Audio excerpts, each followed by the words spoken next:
Good day, learners. Welcome to Innovated Mathematics Reading Instructions Session 9.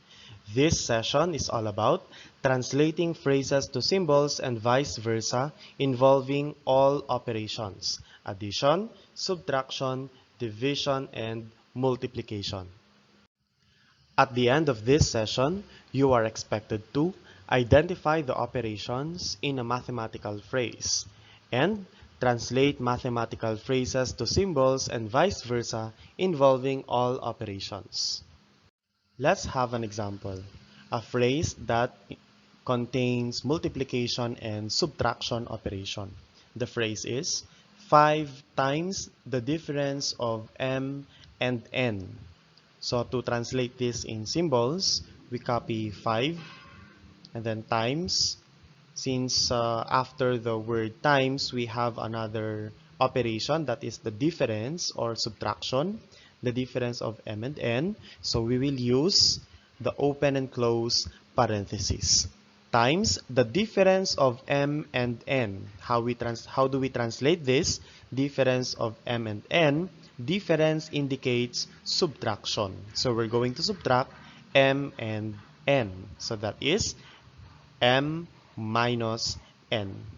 So if you translate also these symbols to phrase, 5 times the quantity of m minus n is translated to 5 times the difference of m and n. Another example. This time, we have a phrase that contains division and addition. So the phrase goes this way: half a number plus 2. So half a number means 1/2 of a number. So a number may be represented by x. So half a number is x over 2 or 1/2 times x or x over 2. Then plus sign, then we copy 2. So that's the translation. Half a number plus 2. In symbols, x over 2 plus 2. Or if we do the vice versa, if we translate x over 2 plus 2 to phrase, that will be half a number plus 2.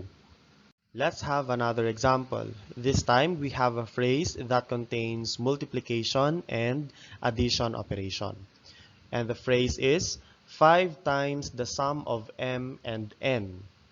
So to translate this in symbols, of course, we have to translate the first word 5 in symbols. Of course, that's 5. And then times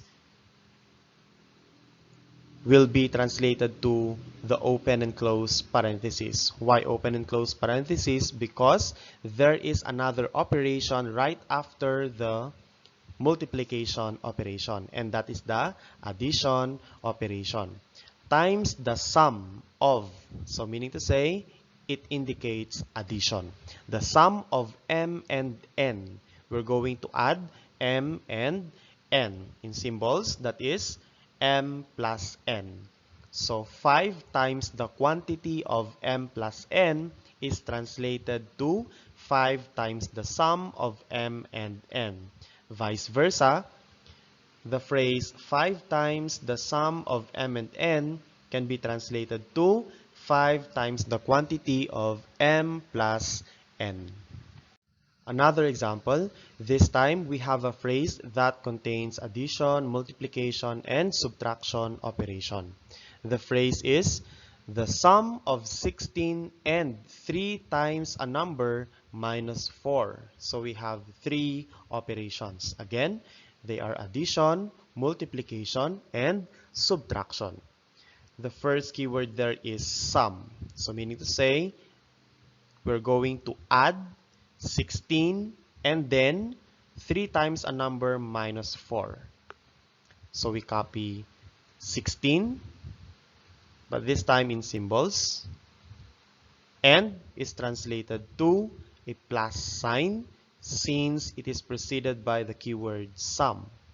And then 3 times a number minus 4. So that will be in a quantity. We're going to group 3 times a number minus 4 in a parenthesis. So 3 times a number a number may be represented by x. So that is 3x and then minus 4. And that's the final answer. But if you want also to do the vice versa, translating symbols to phrase, like the symbol 16 plus the quantity 3x minus 4 can be translated to a phrase, the sum of 16 and 3 times a number minus 4. That ends session 9.